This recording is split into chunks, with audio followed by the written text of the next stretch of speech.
स्वागत है आप सभी का आपके अपने channel all is one exam में। तो ये आपकी बीएड सेकंड ईयर की जो प्रथम प्रश्न पत्र है नॉलेज एंड करिकुलम यानी ज्ञान एवं पाठ्यक्रम की उसकी प्रैक्टिस क्लास है। इसमें सिर्फ आपकी तैयारी कैसी हो चुकी है ये चेक कर सकते हैं, इसके अलावा आपको कुछ नया नहीं बताया जाएगा। तो इसे आगे की क्लास को शुरू करते हैं। आपका जो पहला क्वेश्चन है ये है लैंग्वेज शब्द की उत्पत्ति किस लैटिन भाषा से हुई है, बताइएगा किससे हुई है। तो ये हुई है आपकी लेग्वा, यानी ऑप्शन सी इसमें बिल्कुल आपका सही हो जाएगा। आइए चलते हैं अगले क्वेश्चन पे। आपका अगला क्वेश्चन है हिंदी को किस प्रकार की भाषा माना गया है, बताइए। राष्ट्रभाषा माना गया है, सरकारी भाषा माना गया है, या राजभाषा माना गया है, या बी और सी दोनों माना गया है, बताइएगा। अगर इसमें हम सही उत्तर के बारे में बात करेंगे तो इसको माना गया है आपका ऑप्शन बी और सी, यानी कि सरकारी भाषा और आपकी राजभाषा। राष्ट्रभाषा इसको नहीं माना गया है, ठीक है।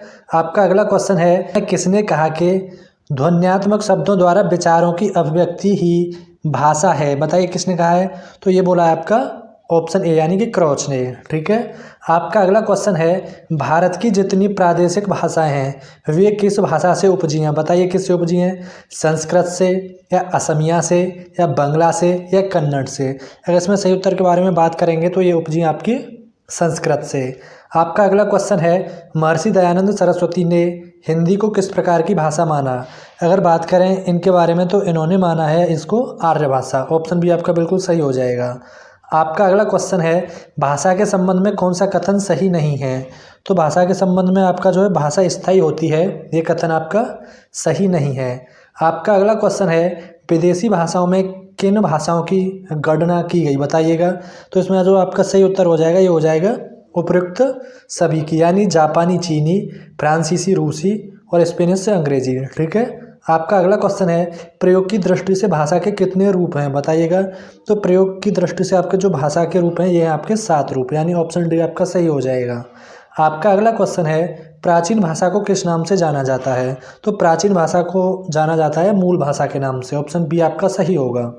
आपका अगला क्वेश्चन है बेलार्ड ने मातृभाषा को कितने भागों में विभाजित किया, बताइए कितने में किया। तो ये किया आपका 2 में, ऑप्शन ए आपका बिल्कुल सही हो जाएगा। आपका अगला क्वेश्चन है हिंदी भाषा की बोलियां कौन सी हैं। तो हिंदी भाषा की आपकी बोलियां ब्रज बोली, अवधी, भोजपुरी, ये जो आपकी हिंदी भाषा की ही बोलियां हैं, यानी उपयुक्त सभी। आपका अगला क्वेश्चन है संविधान के किस अनुच्छेद के अनुसार हिंदी हमारी राजभाषा है। तो ये है आपकी अनुच्छेद 343 के, आपका ऑप्शन बी सही होगा। अनुच्छेद 351, 348 और अनुच्छेद 40 ये किसके बारे में है, आप इसको कमेंट बॉक्स में बता सकते हैं, क्योंकि इससे आपके लिए ही बेनिफिट होगा, आपको नॉलेज बढ़ेगी। आपका अगला क्वेश्चन है किसके अनुसार भाषा वह व्यापार है जिससे हम वर्णनात्मक या व्यक्त शब्दों के द्वारा अपने विचारों को प्रकट करते हैं, बताइएगा। तो जो इसमें आपका सही आंसर हो जाएगा ये हो जाएगा महर्षि पतंजलि, यानी ऑप्शन बी। आपका अगला क्वेश्चन है भारतीय संविधान में हिंदी को कौन सा दर्जा दिया गया है, बताइएगा। तो भारतीय संविधान में जो हिंदी को दिया गया है राजभाषा का दर्जा दिया गया है, ठीक है। आपका अगला क्वेश्चन है भाषा का प्रथम रूप क्या है। तो आपका जो भाषा का प्रथम रूप है वो है मातृभाषा, ऑप्शन ये आपका बिल्कुल सही हो जाएगा। आपका अगला क्वेश्चन है अवधि ब्रज में भोजपुरी आदि कैसी भाषाएं कहलाती हैं, बताइए कैसी भाषाएं कहलाती हैं ये। तो ये आपकी कहलाती हैं जनपद भाषा, क्योंकि हर जिले की आपकी अलग अलग जो भाषा होती हैं, तो उसी के बारे में। आपका अगला क्वेश्चन है निम्नलिखित में माँ से ली गई भाषा कहलाती है, बताइए। तो माँ से ली गई जो भाषा कहलाती है मातृभाषा कहलाती है, ऑप्शन बी आपका सही हो जाएगा। आपका अगला क्वेश्चन है त्रिभाषा सूत्र प्रस्तुत किया गया, बताइए कब किया गया था। ये किया गया था आपका 1956 में, ऑप्शन बी आपका सही हो जाएगा। आपका अगला क्वेश्चन है भारत सरकार ने मंडल द्वारा निर्मित त्रिभाषा सूत्र को कब स्वीकार किया। तो ये आपका जो स्वीकार किया था 1968 में, ऑप्शन डी आपका बिल्कुल सही हो जाएगा। आपका अगला क्वेश्चन है स्वीकृत त्रिभाषा सूत्र के अंतर्गत माध्यमिक शिक्षा के प्रत्येक बालक को कितनी भाषाएं अनिवार्य रूप से पढ़नी होंगी, बताइएगा। तो ये आपका आंसर हो जाएगा 4 भाषाएं, ठीक है। आपका अगला क्वेश्चन है हिंदी क्षेत्र में कितनी बोलियां हैं। तो हिंदी क्षेत्र में जो आपकी बोलियां हैं ये आपकी 18 है, ठीक है, ऑप्शन ए। आपका अगला क्वेश्चन है चिंतन की योग्यता का भाषा की अन्य योग्यताओं से कैसा संबंध है, बताइए। तो ये आपका सीधा संबंध, ऑप्शन बी आपका बिल्कुल सही हो जाएगा। आपका अगला क्वेश्चन है विद्यालय में कितनी भाषाएं पढ़ाई जाएं, बताइए। इसमें आपका सही आंसर होगा ऑप्शन ए यानी 4। आपका अगला क्वेश्चन है, संस्कृत विद्वानों की भाषा को किस नाम से जाना जाता है? तो संस्कृत विद्वानों की जो भाषा को जाना जाता है देववाणी के नाम से जाना जाता है, यानी कि देवों के मुख से निकली हुई। आपका अगला क्वेश्चन है, बच्चों के लिए सबसे आसान भाषा है? तो बताइए बच्चों के लिए जो सबसे आसान भाषा होती है वो मातृभाषा ही तो होती है आपकी, ऑप्शन सी सही होगा। आपका अगला क्वेश्चन है, ध्वनि शब्द एवं वाक्य रचना का ज्ञान हिंदी मिश्रण में किस उद्देश्य के अंतर्गत आते हैं? बताइएगा। तो ये आते हैं आपके ज्ञानात्मक, ऑप्शन डी आपका सही हो जाएगा। आपका अगला क्वेश्चन है, पशु पक्षियों की ध्वनियाँ किस परिधि में आती हैं? बताइएगा। जो पशु पक्षियों की ध्वनियाँ होती हैं ये आती हैं आपकी किस में? भाषा में। ठीक है। आपका अगला क्वेश्चन है, हिंदी को किस वर्ष राजभाषा घोषित किया गया? तो हिंदी को जो घोषित किया गया था आपका 1949 में, ऑप्शन बी आपका सही हो जाएगा। आपका अगला क्वेश्चन है, हिंदी भाषा की लिपि क्या है? तो आपको पता होगा कि जो हिंदी भाषा की लिपि है वो है आपकी देवनागरी। आपका अगला क्वेश्चन है, सीमित क्षेत्र में बोली जाने वाली भाषा को क्या कहते हैं?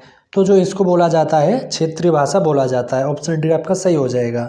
आपका अगला क्वेश्चन है, भाषा क्या है?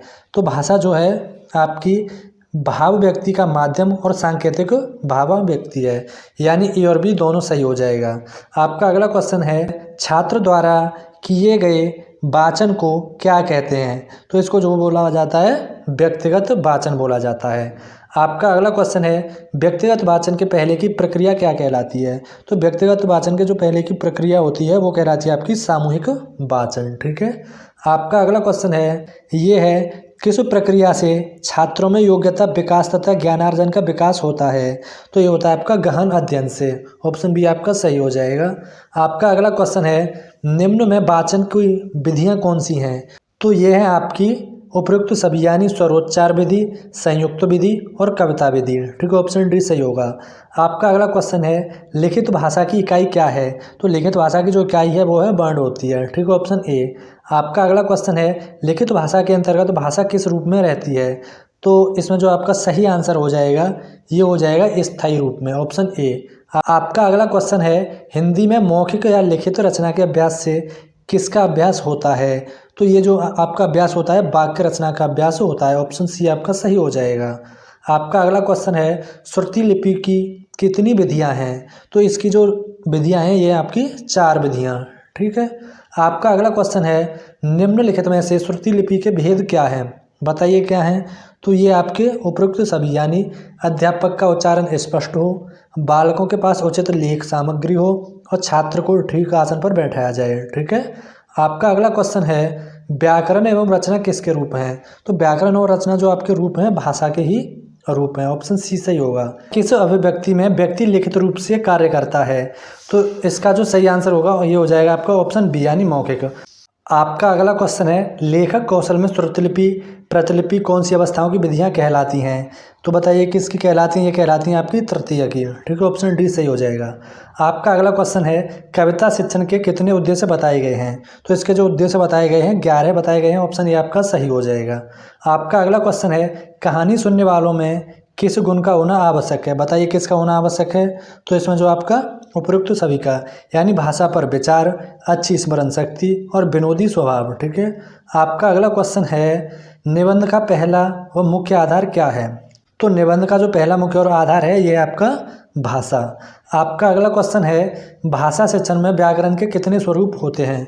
बताइएगा कितने होते हैं? आपके ये होते हैं 3 स्वरूप। ठीक है, ऑप्शन ए सही हो जाएगा। आपका अगला क्वेश्चन है, हिंदी साहित्य में व्याकरण सिखाने की सबसे उत्तम विधि कौन सी है? बताइए कौन सी है? तो ये आपकी प्रयोग विधि। ठीक है। तो अभी आपके इतने ही क्वेश्चन रहने देते हैं, आगे नई क्लास के साथ मिलते हैं। तब तक के लिए अपना ध्यान रखें, अपनी तैयारी को बेहतर तरीके से करते रहिएगा। अभी के लिए बस इतना ही, तब तक के लिए बाय बाय।